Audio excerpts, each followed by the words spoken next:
नमस्कार बंधू आणि भगिनी आणि मित्रांनो, 26 नोव्हेंबर 1949 रोजी संविधान म्हणजे आपली राज्यघटना हे अंगीकृत व अधिनियमित करण्यात आले आणि म्हणून संविधानाचा गौरव दिवस म्हणून 26 नोव्हेंबर हा दिवस मानला जातो। आणि या 26 नोव्हेंबर रोजी संविधानाच्या संदर्भामध्ये संपूर्ण भारतामध्ये चर्चा होत असते। संविधान गौरव दिवस आणि संविधानाला 75 वर्ष पूर्ण झाल्यामुळे एक अमृत महोत्सव देखील भारतभर साजरा होत आहे।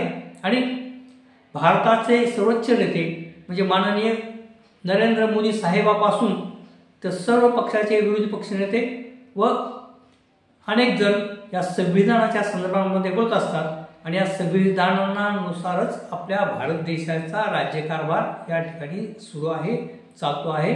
आणि म्हणून संविधानाच्या संदर्भामध्ये आपणास काही 2 घटना मी आपल्यासमोर सांगत आहे। माननीय नरेंद्र मोदी साहेब हे भारतीय संविधान हे नतमस्तक भारतीय संविधानाला आपल्या माथ्यावर टेकवतात आणि ज्या वेळेला ते निवडून आले, भारताचे पंतप्रधान झाले आणि संसद भवनमध्ये जात असताना नरेंद्र मोदी साहेबांनी संविधानाच्या त्या ठिकाणी असणाऱ्या मोठ्या प्रतिवर आपला माथा टेकला, म्हणजे संविधानाला मानून आणि त्यानुसारच राज्यकारभार करणार अशा पद्धतीची शपथच सर्व मंत्री आणि सर्व वरिष्ठ घेत असतात। तर या संविधानाच्या संदर्भामध्ये 2 घटना मी आपल्यासमोर सांगत आहे। भारतरत्न डॉक्टर बाबासाहेब आंबेडकर यांचा महिमा सर्वजणच गात असतात। एवढंच नाही तर RSSचे मोहन भागवत सर हे देखील डॉक्टर बाबासाहेब आंबेडकर आणि संविधानाच्या बाबतीमध्ये अनेकदा अत्यंत उत्तम भाषणं करतात की आपल्याला असं वाटतं की एखादा पुरोगामी नेता हा भाषण करत आहे। अत्यंत योग्य शब्दात भारताच्या संविधानाची गौरव व डॉक्टर बाबासाहेब आंबेडकरांचा गौरव माननीय मोहन भागवत सर हे करत असतात। परंतु 2 घटना मी आपल्यासमोर या ठिकाणी सांगत आहे की 6 डिसेंबर 1992 रोजी बाबरी मस्जिद पाडली गेली।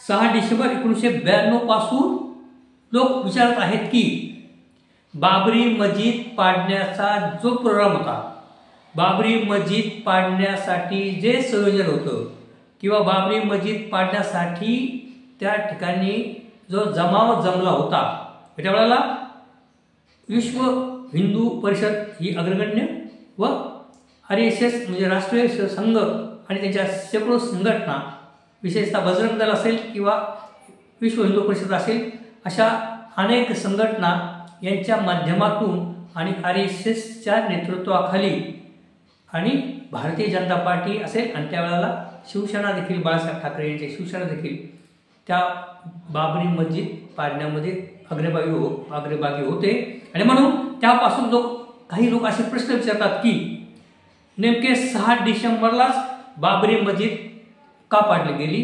कारण भारतरत्न डॉक्टर बाबासाहेब आंबेडकर यांच्या संदर्भामध्ये सातत्याने सर्वजण गुणगौरव करत असतात। तर 6 डिसेंबर हा बाबासाहेब आंबेडकरांचा महापरिनिर्वाण दिन आणि या महापरिनिर्वाण दिनी 6 डिसेंबर रोजी भारतातल्या अनेक राज्यामधून लोक चैत्यभूमी दादर या ठिकाणी बाबासाहेबांना वंदन करण्यासाठी येत असतात आणि लाखो भीमसैनिक, लाखो बाबासाहेब आंबेडकरांना मानणारा समाज लोक हे वेगवेगळ्या राज्यातून दादरला चैत्यभूमीकडे येत असतात आणि त्याच दिवशी बाबरी मस्जिद पाडली गेली।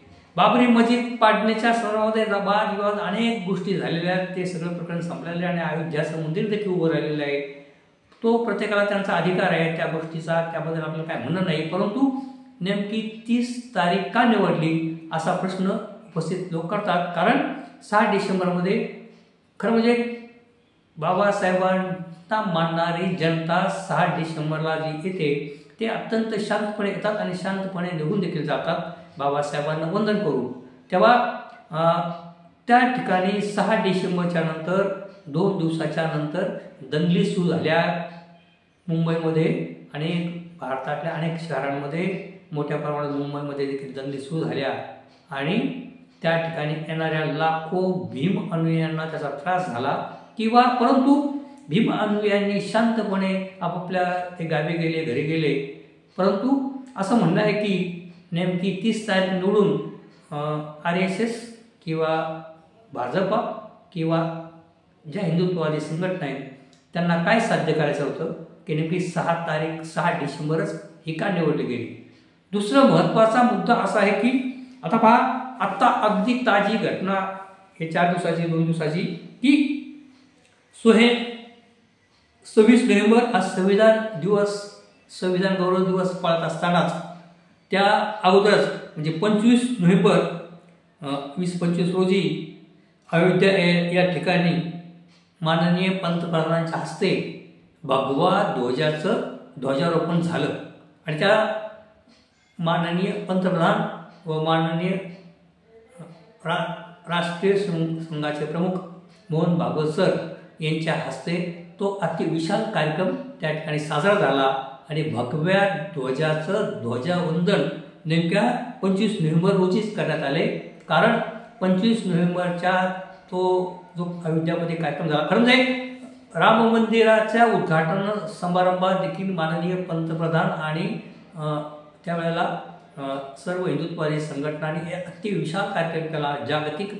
जागतिक पातळीवर त्याचा तो कार्यक्रम पोहोचेल अशा पद्धतीची व्यवस्था करून एक प्रचंड असा मोठा कार्यक्रम झाला आणि त्यावेळेला खरं म्हणजे अयोध्या राम मंदिराचं काम देखील पूर्ण झालं नव्हतं. परंतु त्यावेळेला ते माननीय पंतप्रधानांच्या हस्ते त्या राम मंदिराचं उद्घाटन झालं आणि त्यावेळेला देखील एक प्रचंड असा कार्यक्रम करून संपूर्ण जगामध्ये या मंदिराच्या संदर्भामध्ये बातम्या जातील अशी एक व्यवस्था पूर्ण करून, कारण सगळं मोठे मोठे मीडिया हे त्यांच्याच आधिपत्याखाली असल्यामुळे आणि त्यामुळे तशा पद्धतीचं संपूर्ण जगभर त्या कार्यक्रमाचं प्रसारण झालं आणि म्हणून आता देखील जो 25 नोव्हेंबरला ध्वजारोहणाचा म्हणजे भगवा ध्वजाचं जे म्हणजे कारण असं सांगितलं घेतं की राम मंदिराचं काम जे अधुरं राम मंदिराचं काम राहिलं होतं ते पूर्ण झालं आणि म्हणून एक प्रचंड असा मोठा भगवा ध्वज